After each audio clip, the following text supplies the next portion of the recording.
Welcome back. You're live with Expresso. As always, thank you so much for keeping it tuned on what has been a very important and I think interesting discussion. We are looking at weighing up the pros and cons involved with sending our kids back to school, the dangers or possibly the anxieties attached to that versus the massive benefits that our children experience being back in that social environment, continuing their education. And of course, Dr. Mol now joins us to continue to ease my anxieties, which you really did in that first session, so thank you so much. You were talking about, you briefly said, and again, I prefix this by saying that new data is coming in daily, but this is working off what we know, and Mike has really gone out of his way to get up to date on what we know globally when it comes to how we're experiencing COVID-19 as adults and as children. You mentioned that very different for children, and new data coming in daily in that regard. When we look at COVID-19 symptoms, how do they exhibit in children versus adults? Because we know that grown-ups can be hit pretty hard when we look at the symptoms. Does it differ in children? How do children exhibit the symptoms of COVID-19?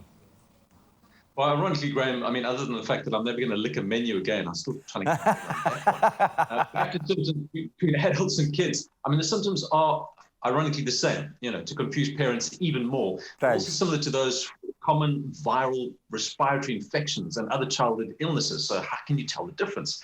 But that said, the largest studies now on COVID have found that it tends to prefer the upper respiratory tract than the lower respiratory tract, all right? So sort of upper airway disease, if you like. And for children that are symptomatic, the most common symptoms of COVID include things like fever, tiredness, body pains, and cough, just like adults. Now, this is always something very difficult to broach when we talk about babies, and there have been reports of babies being diagnosed with COVID-19.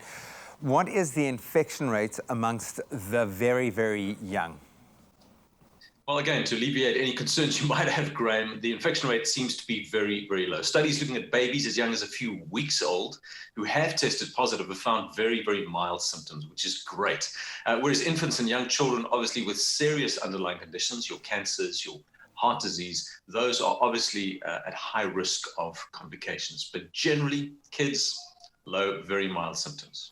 And what about when it comes to pregnancy? Is there a risk of mother-to-child transmission?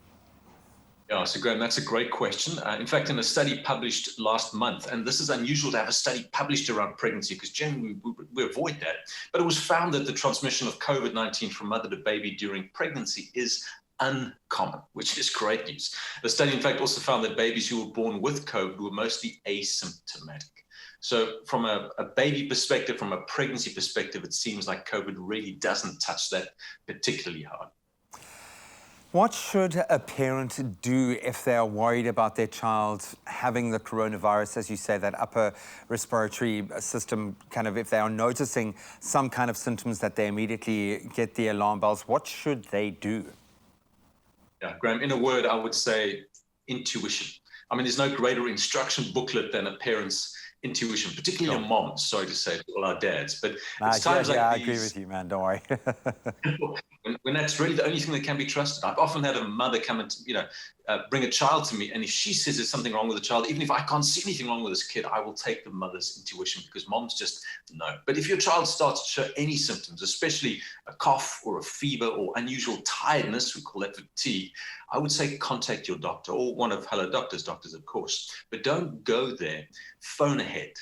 Give them a call on the phone and talk through the symptoms because it's very likely that you will be able to treat your child at home. But there are guidelines to follow for what you and your family will obviously need to do. So phone through. Your doctor will probably also tell you what to look out for so that you can act quickly to get your child the treatment they need if those conditions change. And generally the thing to be looking out for as a parent is if that shortness of breath in a child becomes quite marked. You can hear the child battling a little bit. That's probably a good time to get to a doctor. But I love that, and just trust your instinct. Gents, listen to your lady. She probably knows best. Michael, thank you so much. Once again, I'm gonna reiterate, all of us need to be just wearing those masks and weathering the storm. We are approaching, obviously, the peak of the curve, as we have been told here in the country. That just means all of us need to steel ourselves and just think about the person next to us. But Michael, thank you so much for spreading the right kind of information this morning and for the research. I know you've had to delve quite deep into what's going on daily here, so I really do appreciate it. Anytime, man. Like my youngest Nathan said the other day, he said, guys, here's a clever idea. On your mask, get set, go. He's so right. Gotta wear your masks, gotta wash your hands, gotta keep your distance. And I hope he figures out how to get a little bit taller there as well. He certainly deserves it. But Mike, we absolutely love you. And to all of the parents out there that have been going through what I've been going through over the last week, reintroducing their children into that schooling environment, the positives, the social interactions far outweigh the risk. Thankfully, we are now discovering, and we are getting more data to prove that every day, that the infection rate amongst children is incredibly low, very difficult for them to pass it on to adults as well.